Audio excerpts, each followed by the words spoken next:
Yo, what up gamers? Welcome to my 12.7 ADC tier list. Here's the tier list for those of you that want it. Let's just go quickly through the changes that happened in this patch to ADCs. So first off, we got a Zeri nerf. So this is a pretty big one. I won't bother going through all of this. There's quite a few changes, but basically almost all of them are nerfs. Her base AD is going down even more. It's going down by -3, I believe, at level 1, and her AD growth is getting even lower as well. So by level 18, she loses out on 12 AD, which is quite a big deal. Gaining a little bit of HP at least, but also losing some armor. Funnily enough, the gain of HP is like a double-edged buff, because it also does reduce the effectiveness of cut down. And she's still going to be squishy anyway. Maybe even squishier because of the loss of armor. So, you know, that changes more, more of a change than a buff as it looks like. And we got some changes here to her Q where they're reducing the base damage but increasing the ratio. This is to try and disincentivize bruiser builds and incentivize crit builds. Coupled with all the other nerfs that are here, even crit Zeri is still going to be in a terrible spot. And so far, every single change they've made to initially they were successful in trying to make crit Zeri as good or better than bruiser Zeri. However, with the previous nerf that they went for, it actually somehow ended up killing crit Zeri unintentionally and made bruiser Zeri the best Zeri, but even that was terrible for solo queue.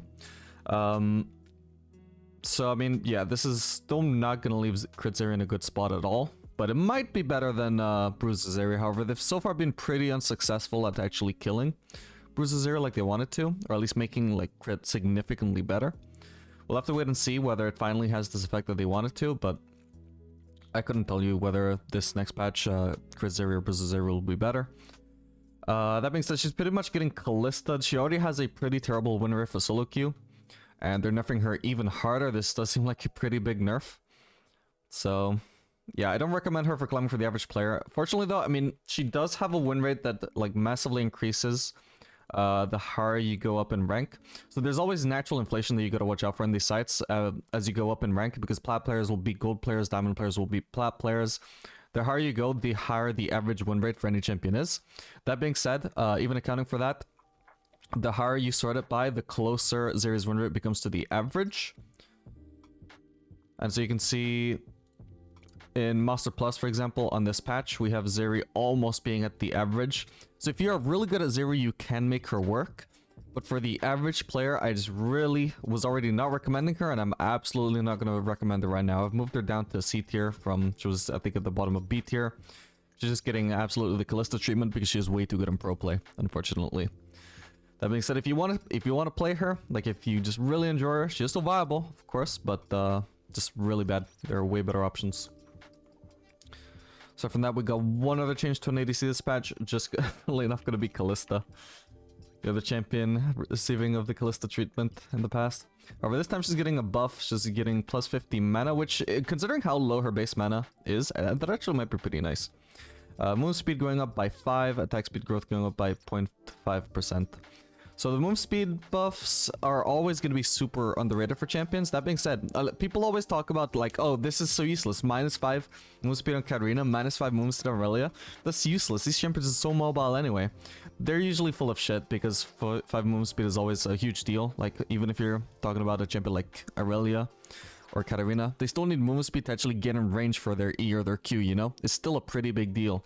That being said, Kalista actually probably has to be one of the worst recipients of a movement speed buff or nerf, because she actually genuinely just is constantly just dashing around. Obviously, she still has to walk to get to places, you know, get into lane. This is definitely going to increase her win rate, don't get me wrong. Even this buff in isolation would increase her win rate, absolutely. But it's also not a great deal. That being said, you know, it is accompanied by these other buffs as well. So that'll be nice. I think especially the base mana buff will be big. Attack speed growth, I think it comes in too late to be a factor. But yeah, I'm expecting this to be a small buff to Kalista overall. Whether it will bring out of C tier, I don't think so. If I'm wrong, I'll put her up to B tier in the next patch. I just don't expect this to massively increase her win rate. But I could be wrong. I haven't played Kalista in a while, so I don't really remember what her mana situation is like. But this buff alone could actually be a decent deal. I'm not sure. So that's all the changes for this patch. Aside from that, I have made 0 changes to the tier list, despite in the previous patch there was all these, you know, lifesteal nerfs and lifesteal removals, lifesteal changes, and I said I would adapt the tier list to any changes that happen in the meta according to those lifesteal changes, because I didn't want to make any predictive changes. I wanted to wait and see what happened. Well, I waited to see what happened, and almost nothing happened. I'll actually go through with you exactly what the ramifications of all these changes were. I've made a small list before starting this tier list. So the win rate difference for champions that previously used Ravenous and now are using Treasure Hunter is Kalista is down by 0.5% win rate, which is a decent hit. Vayne is down by 0.4%. Samira is up by 0.5%. Tristana wasn't changed. Halo Blade Zaya went up by 0.2%. Aphelios went up by 0.2%. Draven went up by 0.2%. Kog'Maw went down by 0.4%, and Kalista wasn't changed. So you can see that it's really mixed. Especially Samira is one of the best lifesteal users, or best, like, you know, healing users. Basically, Ravenous Hunter was a lifesteal rune, except it also applied to abilities. So you would expect her to be hit by it, but, I mean, she literally went up in win rate. She literally prefers Treasure Hunter. And there's other examples of that as well, like Tristana, just her win rate was unchanged. Kalista unchanged. Draven, also another great lifesteal user. His win rate went up, even though the lifesteal was reduced. So, like, you know, it's like I said, it's very unpredictable, and the impact it had over the game was not amazing. So the biggest champions that were hit by that were champions who had a lot of healing from auto attacks, but not from the auto attack themselves, you know, on-hit users. So, you know, Kaisa with her on-hit, and especially with her, like, big passive burst, she was previously benefiting from Ravenous Hunter, giving her lifesteal from that as a single target ability, sort of. Now that healing is completely removed, so she was hit by that. The main champions whose win rate went down by a significant extent at that were just Kaisa, Vayne, and Kog'Maw. All of them went down by 0.4 or 0.5%, and all of them have in common that they are on-hit users. You know, it's Vayne W, Kog'Maw W, and Kaisa, like I said, the passive, both the mini on-hits for auto attack and also the big passive burst. All of those were big beneficiaries from Ravenous Hunter, so to see that gone, it's actually a pretty big hit to them, way more than the champions who just generally benefit from lifesteal more than them. So that's, you know, it's just interesting, worth noting. That being said, about the state of Treasure Hunter, I mean, a lot of people were unsure, well, not even unsure, just very skeptical about how good it would be. I still see a lot of people just trashing it, saying how terrible of a rune it is, that they can't believe everybody's running it. It is still the highest win rate rune for almost every champion who had Ravenous Hunter as their highest win rate rune. Any champion who was dependent on Ravenous Hunter, almost all of them now have a higher win rate with Treasure Hunter. The rune is not just balanced, it is potentially, like, overtuned. It is a good rune. It's not OP, it's just marginally better than Ravenous Hunter. If you were previously using Ravenous Hunter, there is zero reason to be trash talking Treasure Hunter. You may not like the design of the rune, you may not like the idea of just getting this free gold that eventually stops stacking. Fair enough. But, you know, I think it's like 550 gold it gives you in total. It's not like it just gives you that and that's it. It doesn't give you any more impact for the rest of the game. You know, 550 gold, let's say you get that at like 10 minutes. So at 10 minutes, it might help you buy a pickaxe. Great, that's already giving you an impact by helping you get a pickaxe instead of a longsword. Let's say at 14 minutes, because of that 550 gold, once again, you're actually able to pick up your Runan's Hurricane instead of just being, like, you know, 300 gold short of the upgrade. Okay, now you're going to have a huge difference in impact for the next few minutes that you're out there without recalling, because you have Runan's Hurricane instead of just sitting on Zeal and 2 daggers. At 18 minutes, you might be able to afford the Infinity Edge upgrade because of the 550 gold. You know, this 550 gold, it's not like you just get it once and that's it. Boom, you know, you don't benefit from the rest of the game. Throughout the entire game, you're benefiting from having that extra gold. That's the thing that people don't really seem to recognize about its utility. So, you know, it can't just keep giving you gold for the rest of the game, because that would be extremely unbalanced, basically. The rune right now, as it is very balanced. It is a very solid rune. Not necessarily the greatest rune, not super OP, not something you should run every single game, unless you just want to. I mean, there's no reason not to, but, you know, there are other options like Sorcery as well, and Resolve, but the point is, it's a good rune. Alright, stop trash talking it. It's not fucking terrible like people make it out to be. As for, you know, that wasn't the only lifesteal change though. There was also a nerf, well, change to Bloodline where they removed, I think, wait, how much lifesteal was it? They removed 3% lifesteal, and instead they gave it 100 extra HP, which only applies once you're at full stacks. So that makes it like way more scaling than it used to be. And potentially the full scaling is not even as good as it used to be. But as for the win, I did not bother checking the win rate difference for every single ADC that uses Bloodline. However, I did check for the ADCs that have particular synergy with healing, and with lifesteal, and we're actually taking Bloodline. So, you know, omitting ADCs like Draven, who were just using Alacrity because they were already building lifesteal anyway.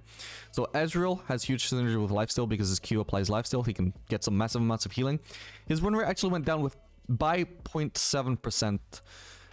When using Bloodline. So it does seem like for Ezreal, he got hit pretty hard by that. But then the other example of an ADC who really loves Bloodline, and she was using, really loves Lifesteal, and she was using Bloodline whenever she was not using Crypt build, which, whenever she was not using Lethality build, which uses Eclipse. So whenever she was using Galeforce or Kraken Slayer, she was using Bloodline. Well, her Bloodline win rate went up by 0.1%. I mean, she has great synergy with Lifesteal because her passive just makes her auto attacks do more damage than the average ADCs.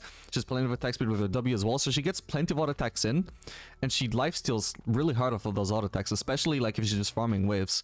She really loves lifesteal, and yet her win rate went up by the lifesteal of Bloodline going down, which just goes to show that these things are very hard to predict. I have no idea why Ezreal's win rate went down so hard when nobody else's did. Is it just a fluke? Maybe. I don't know.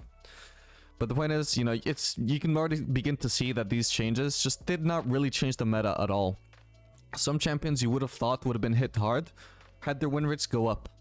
And even champions who were, like, hit, it wasn't like a massive nerf, you know? I mean, the biggest nerfed by, or the most nerfed by Ravenous Hunter removal was Kaisa, and that was only a 0.5% win rate drop.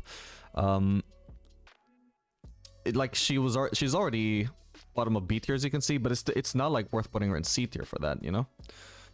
So yeah, it just didn't have a massive difference. But to finish this off, the win rate difference for Shieldbow users, Shieldbow had its lifesteal nerfed by 2%, and it also had 20 HP added to its mythic passive, so it's now 70 HP per legendary item as opposed to 50. So that was supposed to be more of a change than a nerf, just, you know, just reducing lifesteal, but overall keeping the item okay.